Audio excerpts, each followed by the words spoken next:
伫高雄经营雨衣雨伞专卖业者，为了拓展商机，特别前来台南东区的百货进行特卖。会中除了有各式各样热销的雨衣款式场景，而且介绍嘛属足济。由原本一领290到1580块的，现场只要69块起跳到1200块。要紧的是，产品的材质甲设计拢持续改良。不止完全防水，内面打爽，也真时尚流行，让消费者安心。我之前的雨衣那个中间都会漏水，然后像现在这一款，我就觉得它左右边两边的设计拉链都是防水，就是中间不会漏水，就比较方便。然后就是也不用担心里面衣服会湿掉，如果要上课的时候，就会比较方便这样。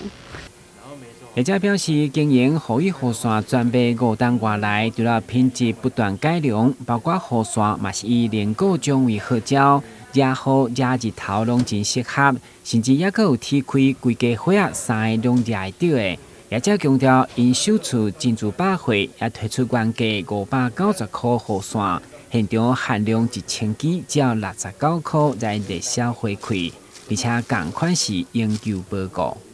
很多客人会认为说，雨伞去外面买100块200块，那用了就丢，我干嘛要买一支500、600、700、800的？可是到后来发现客人就觉得，我买500、600、700、800的，我比较不会掉。这是客人跟我讲的。第一，他觉得，它可以遮阳，那我走到哪，我发现我都要遮阳，所以我就会把伞带的好好的，就不会乱丢。那第二是客人发现，有保固，那可能也是一个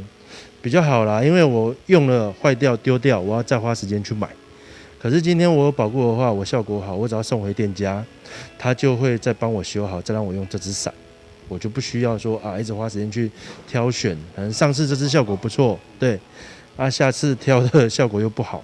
客人回馈是这样子。那我们的生意是一年一年都蛮稳定的，那有持续在成长，因为都是客人在介绍客人这样。百货春季这档特别会当中，不管是雨衣、雨伞，或者是多元的儿童册刊甲用餐的器具，全部拢是对3月12到4月11，而且消费满额加10块到韩国超人气的食品，邀请乡亲好康到小报。